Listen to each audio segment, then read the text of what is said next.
Hello বন্ধুরা, শুভ সকাল। কেমন আছো তোমরা সবাই? আশা করছি ভালো আছো, সুস্থ আছো। আমিও কিন্তু বেশ ভালো আছি। কাজল অঙ্কিতা লাইফস্টাইল ব্লগে তোমাদের জানাই সবাইকে ওয়েলকাম আর অনেক অনেক ভালোবাসা। তো দেখতেই পাচ্ছ সকালে উঠে কিন্তু বাসি কাজ কমপ্লিট করে এখন চলে এসেছি হচ্ছে রান্নাঘরে। আর ঘুম থেকে উঠেছি তো তাই দেখো চোখ মুখগুলো অনেকটা ফোলা ফোলা লাগছে, তাই না বলো? ঘুম থেকে উঠলে কিন্তু এরকমই লাগে মুখগুলো। তো যাই হোক, আর তোমাদেরকে দেখাচ্ছি আমাদের এই কিচেনে না দরজা লাগানো হয়েছে। তো তোমাদের সাথে তো আগে কোনো ব্লগ শেয়ার করতে পারিনি, তাই যে একটু একটু করে শেয়ার করছি। তো দেখতে পাচ্ছ এটা হচ্ছে কিচেনের দরজা ছিল, আর কেমন লাগছে অবশ্যই জানিও। আর এই কিচেনের না ওয়ার্ডরোবগুলো লাগানো হবে, মানে যে নিচে যে ইয়েগুলো করা ছিল সেগুলো মানে রাখার কিছু ওগুলো ঢাকনাটা লাগানো হবে বলতে পারো। তো যাই হোক, কী বলে আমি না বলতে পারছি না, যাই হোক তোমরা কিন্তু বুঝে নিও, ঠিক আছে? তো তারপরে দেখো ওইদিকে তো দেখালাম দরজাটা। আর এখন আমি বসিয়ে দিয়েছি হচ্ছে বরবটি, এটা বরবটি বলা হয়। তো বরবটিটা ভাজা করছি। তো দেখতে পাচ্ছ শুধু ভাজা করছি আমি, কিন্তু এটা হচ্ছে শাশুড়ি মায়ের জন্য। আর গ্যাসটা বাঁচানোর জন্য ইন্ডাকশানে বসিয়েছি। আর এই আলু আর বরবটি এটা শ্বশুর মশাই বড় মশাইয়ের জন্য। তো ওই জন্য না ওটা গ্যাসের মধ্যে বসিয়েছি। দুটো যদি দুই পাশে বসানো হয় তাহলে গ্যাসটা তাড়াতাড়ি খরচ হয়ে যাবে। এই জন্য ভাবলাম কি যে শুধু মানে আলু দিয়ে বরবটিটাই একটু গ্যাসের মধ্যে ভাজা করি, আর শুধু বরবটিটা ইন্ডাকশানে ভাজা করি। তবে না বেশ ভালো হয়েছিল খেতে। আর তবে কড়াইটা একটু পুড়ে গেছিলো।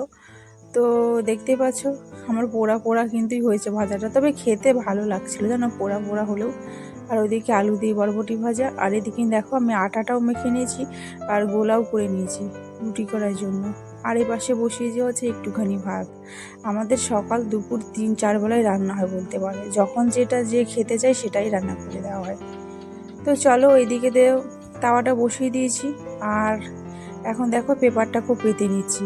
আর পেপারটা পেতে না রুটি করলে না যে মানে আটাগুলো পড়ে থাকে এক্সট্রা, তাহলে ওগুলো আর কি নিচে পড়লে পরে ওটা মানে মুছতে হবে না। তো কাগজে যেহেতু থাকলে কাগজটাই ফেলে দেওয়া হবে। আর তোমরা তো জানো আমরা এখন থেকে হচ্ছে রান্নাঘরে মানে নতুন কিচেনে আর কি রান্না করছি। আর ওই ঘরে আজ থেকে আর দেখা যাবে না, কারণ ওই ঘরে আমার যা রান্না করে আর এই ঘরে হচ্ছে আমি রান্না করব। তো ব্যাপারটা তো নিশ্চয়ই বুঝতে পারছো। তো যাই হোক, তোমাদেরকে না বললেই নয়। তো আমরা হচ্ছে আলাদা হয়ে গেছি জানো তো, এই জন্য কিন্তু তোমাদের সাথে আগে কোনো ভিডিও শেয়ার করতে পারিনি। তো যাই হোক, এটা কিন্তু হওয়ারই ছিল। তবে কিন্তু কোনো এমনি এমনি হয়ে গেছি বলতে পারো। তো শ্বশুর শাশুড়ি আমার সাথেই থাকে, আর আমার যা ওর মেয়ে ভাই সবাই মানে ওই ঘরে থাকে। তো যাই হোক, তো এই ঘটনাটা অবশ্যই পরে বলবো তোমাদেরকে, এখন আর বলবো না। তো চলো ওইদিকে তো দেখতে পাচ্ছ তোমাদের সাথে গল্প করতে করতে কিন্তু আমি কিন্তু রুটিটাও করে নিয়েছি। আর রুটিটা করার পরে কিন্তু দেখো শ্বশুরমশাই শাশুড়িমাকে দিয়ে দিয়েছি, ওনারা কিন্তু হচ্ছে বাইরে খাচ্ছেন। আর এটা হচ্ছে বরের জন্য না 1 কাপ চা করে নিয়েছি। আমি আর আজকে চা খেলাম না, আমি আদা দিয়ে না গরম জল খেয়েছিলাম, সেটা তোমাদের সাথে শেয়ার করতে পারিনি। তো বললাম যে শাশুড়মশাই আর শাশুড়ি মা দেখো ওনাদেরকে তো খেতে দিয়েছিলাম, ওনারা খেয়ে দিয়ে দেখো আর রেডি হয়ে গেছে। আর ওই শ্বশুরমশাই তো নিজেই রেডি হয়েছে, আর শাশুড়ি মাকে না আমি রেডি করিয়ে দিয়েছি। কেমন লাগছে অবশ্যই জানিও। কারণ ওনারা যাবে হচ্ছে একটু ব্যারাকপুর, আর ব্যারাকপুরে একটা প্রোগ্রাম রয়েছে, তো ওখানে একটু যাবে আবার চলে আসবে। বেশি বললো যে 1 ঘন্টার মতো লাগবে ওখানে। তো টোটোওয়ালাকে বলা হয়েছিল, তো ওই টোটোওয়ালাই কিন্তু নিয়ে যাবে আবার দিয়েও আসবে, মানে দিয়ে আসবে আবার পরে 1 ঘন্টা পর আবার নিয়ে আসবে। তো ওনারা চলে গেছেন। আর এরপরে দেখো আমি কিন্তু দুপুরের বাজার করব বলে একবারে দেখো মেয়েকে কিন্তু নিয়ে যাচ্ছি হচ্ছে টিউশনে দিতে। তো ওকে দিয়ে আমি যাব হচ্ছে একটু বাজারে। আর ও কিন্তু যেতেই চাইছিল না, তবুও কিন্তু আমি ওকে জোর করে কিন্তু দেখো কোলে করে নিয়েছি, কোলে করে দিয়ে এসেছি। আর ওকে দিয়ে এসে আমি আবার বাজারে গেছিলাম, বাজার থেকে নিয়ে এসেছি হচ্ছে মাংস। তো শ্বশুরমশাই বলেছেন যে মাংস খাবে, তো ওনার জন্য আর কি মাংস নিয়ে এসেছি। আর আগে মানে পরের দিন আর খেতে পারবো না, কারণ পরের দিন আমাদের পুজো রয়েছে, এই জন্য আর কি খেতে পারবো না। তাই ভাবলাম যে আজকে মাংসটা খেয়ে নিই। তো আমি আর বেশি খাবো না, শ্বশুরমশাই যেহেতু খেতে চেয়েছেন তাই ওনার জন্য নিয়েছি। তো তারপরে দেখো এসে হচ্ছে বাজার থেকে গ্যাসগুলো মুছে নিচ্ছি, আর কিচেনটা না একটু পরিষ্কার করে নিচ্ছি। কারণটা কী বলো তো, এই কিচেনে এখন আর রান্না করব না, দুপুরে রান্নাটা হচ্ছে সব উনুনে করবো। রান্না তো প্রায় হয়েই গেছে, শুধু এই আর কি ডালটা করলাম। আর ওই যে দেখতেই পাচ্ছে মাংসটা ধুয়ে রেখে দিয়েছি জল ঝরানোর জন্য, আর উনুনে রান্না করব। কিন্তু এখন যেহেতু গ্যাসটা বাঁচাতে হবে, বললাম না গ্যাস আমাদের বুকিংই হচ্ছে না, এই জন্যে আর কি সবসময় মাঝে মাঝে কিন্তু উনুনেই করি, শুধু রুটিটাই আর কি গ্যাসের মধ্যে করিনি। আর এই দেখো উনুনের মধ্যে দেখো রান্নাটা দেখো বসিয়ে দিয়েছি। আর মাংস যেহেতু করব আর অনেকক্ষণ ধরে কষাতে হবে আর অনেক টাইম লাগবে আর গ্যাসও অনেক পুড়বে, তাই ভাবলাম যে চলো উনুনেই রান্নাটা করি। পরামর্শই বলেছিল যে গ্যাসেই করে নাও, তা না হলে ইন্ডাকশানে করো, তবে ইন্ডাকশানে সেরকম আমার ভালোই লাগে, ইন্ডাকশানে কড়াইটাই শুধু পুড়ে যায়, তাই আর কি ইন্ডাকশানে করলাম না, উনুনেই করছি। আর উনুনে কিন্তু চিকেন রান্নাটা কিন্তু ভীষণ ভালো লাগে খেতে। আর আমরা কিন্তু কাঠ কিন্তু কিনে আনিনি, আমাদের যেহেতু মাটির ঘরটা ছিল না, ওই মাটির পুরনো ঘরের যে বাঁশগুলো ছিল ওই বাঁশগুলো কিন্তু কেটে কেটে কিন্তু আমরা জাল দিই। আর যেহেতু এটা বালতির উনুন বানানো হয়েছে, তবে এটাকে ওখানে এখানে নিয়ে যাওয়া যায় জানো। তো চলো আমি রান্নাটা একটু ঝটপট করে করে নিই।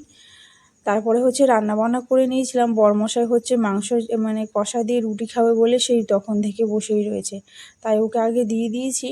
আর এখন দেখো নামিয়ে নিয়ে এখন ঘরে নিয়ে চলে এসেছি। আর কি কি রান্না করেছি তোমরা তো দেখেছো, এইদিকে তো দেখতে পাচ্ছ চিকেনটা কিন্তু বেশি ঝোল করিনি, হালকা একটু রেখেছি, তবে কষা কষাই বেশি ভালো লাগে, ঝোল হলে না বেশ ভালো লাগে না। আর যা ছিল হয়েই যাবে দুপুরে, আবার কিন্তু রাতের জন্য আবার এক্সট্রা রান্না করতে হবে। তারপরে দেখো রান্না বান্না তো কমপ্লিট, আর রান্নাঘর পরিষ্কারও করে নিয়েছি, আর যেগুলো বাসন কোসনগুলো ছিল সেগুলো হচ্ছে এই কলপাড়ে গিয়ে ধুয়ে চলে এসেছি। আর এখন দেখো বিছানাটা না তোলাই হয়নি, তুলবো তুলবো বলে মানে তোলা ছিল, বড়মশাই গুছিয়েছিল, তো তোমরা তো জানো ওর বিছানা চাদর আমার মানে বিছানা গোছালে পছন্দ হয় না, তাই কিন্তু আমিই গোছাই। তো এই ঘরটা আমার গোছানো কমপ্লিট। আর এখন দেখো শ্বশুরমশাই যেহেতু এই ঘরে থাকছেন, তো এই ঘরটা এখন পরিষ্কার করতে আসলাম। তো বন্ধুরা তোমরা কে কোথা থেকে এই ভিডিওগুলো দেখছো অবশ্যই কিন্তু কমেন্টে জানিও। তোমরা কিন্তু আমার ভিডিওগুলো দেখছো অবশ্যই একটা কমেন্ট করো, আর যারা প্রথমবারে ভিডিওটা দেখছো তারা কিন্তু অবশ্যই চ্যানেলটাকে লাইক করে সাবস্ক্রাইব করে দিও। আর হ্যাঁ, আমি কিন্তু তোমাদের প্রত্যেকটা ভিডিওগুলো দেখি, যে দিদিভাইরা আমাকে কমেন্ট করো আর যে আপুরা আমাকে কমেন্ট করো তাদের কিন্তু ভিডিওগুলো আমি অবশ্যই দেখি। তবে কি বলো তো, আমি যে কাজ করার সময় মাঝে মাঝে তোমাদের ভিডিওগুলো চালিয়ে চালিয়ে দেখি, তো আমি না হয়তো কমেন্ট করতে পারি না, তবে কি বলো তো যখন সময় পাই না তখন কিন্তু আমি কমেন্টগুলো করি। তো তোমরা এটা ভেবো না যে আমি তোমাদের ভিডিওগুলো দেখি না, অবশ্যই দেখি গো।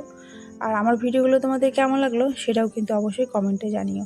আর সত্যি কথা বলতে আমি অনেক দিন পর কিন্তু ব্লগগুলো ছাড়ছি, এবার থেকে ভাবছি আমি প্রতিদিনকার ভিডিও প্রতিদিনই ছাড়বো, কিন্তু যদি সময় পাই অবশ্যই ছাড়বো। এখন একটু অনেক ব্যস্ত হয়ে গেছি গো, এই জন্য আর কি। আর এই যে দেখতে পাচ্ছ আমার জামা প্যান্টগুলো কেমন, দেখো এগুলো 3 দিনের জামা প্যান্টগুলো রাখা রয়েছে।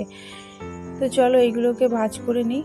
তো সত্যি কথা বলতে এইগুলো না বেশি ভাঁজ করতেই পারিনি, কিছুটা ভাঁজ করেছি, বড়মশাই বলেছে এখন তুমি রেখে দাও, যা কাজ আছে সেগুলো আগে করে নাও, তারপরে নিয়ে আবার পরে গুছিও।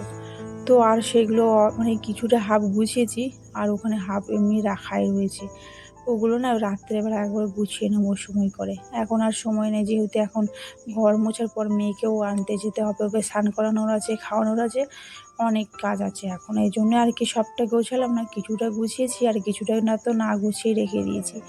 তোমরা হয়তো ভাবছো যে আমরা শুধু ক্যামেরার মধ্যে যেটুকু দেখাই সেটুকুই হয়তো আমরা করি, কিন্তু এর পেছনে অনেক কিছু করি গো আমরা, সেগুলো তোমাদের সাথে দেখানো হয় না। আর এই দেখো আমি কিন্তু রান্না করার পর কিন্তু শ্বশুরমশাই শাশুড়িমার জন্য কিন্তু ভাতটা বেড়েই রেখেছিলাম। তো তারপরে দেখো ওনাদের কিন্তু স্নান টান করা হয়ে গেছে বলে ওনাদেরকে আমি এখন ভাতটা দিয়ে দিচ্ছি। তো শাশুড়িমাকে দিয়ে দিয়েছি, শাশুড়িমা হচ্ছে আমাদের এই ঘরে বসে খাচ্ছে না, শ্বশুরমশাইকে বলেছি যে এই ঘরে এখন বসে খাও, বলছে যে এখন খাবো না, আমি ওই ঘরে গিয়ে নিয়ে গিয়ে খাবো, তাই আর কি ও হচ্ছে ওই ঘরে গিয়েই খাচ্ছে। আর এটা হচ্ছে তারপরে দেখো স্নান টান করে আমি কিন্তু খাওয়া দাওয়া করে নিয়েছিলাম, খাওয়া দাওয়া করার পরেই দেখো এখন তোমাদের সাথে আবার ভিডিওটা শেয়ার করেছি। আর এটা হচ্ছে আমি তারপরেই কিন্তু আমি মানে এটা দেখো লেপেছিলাম, সেটা তোমাদের সাথে দেখালাম না, কারণ এখানে বাইরে আমাদের বাড়িতে না অনেক লোক এসেছিলো, যেহেতু ট্যাঙ্কটা লাগানো হবে তাই ওইখানকার লোকরা এসেছিলো, তাই এই জন্য আর কি ক্যামেরার সামনে তোমাদেরকে আর কি শেয়ার করলাম না। আর এখানে দেখো বাড়ির সামনে লেপেছি তো ভীষণ ভালো লাগছে। দেখো ঘর বাড়ি যদি সত্যি পরিষ্কার পরিচ্ছন্ন করে রাখা যায় না, সত্যি যেন ভীষণ ভালো লাগে দেখতে। আর এই দেখো ট্যাঙ্ক লাগাবে না, এই জন্য দেখো ট্যাঙ্কিটা মানে কিনে আনা হয়েছে আমাদের নতুন, এতদিন ছিল না, তবে এখন নতুন কিনে নিয়ে আসা হয়েছে। এটা কিন্তু লাগানো হবে, এটা কিন্তু লাগালে কিন্তু বেশ সুবিধা হবে আমাদের, জানো আমাদের ভীষণ জলের অসুবিধা হয় এখন, জল না তুলে রাখলে তো জলই পাওয়া যায় না। তো তারপরে দেখো এটা হচ্ছে বিকেলের ভিডিও। তো আমি না বিকেলে গেছিলাম হচ্ছে কিছু কেনাকাটা করতে, কাল যেহেতু আমাদের এখানে পুজো, তাই কিন্তু পুজোর জন্য কিছু কিনতে গেছিলাম। তো যাই হোক, এখন যাচ্ছে হচ্ছে বাড়ি, তো কাল তোমাদের সাথে আবার দেখা হবে। তো আজকে ভিডিওটা কেমন লাগলো জানিয়ে কমেন্টে। টাটা সবাইকে।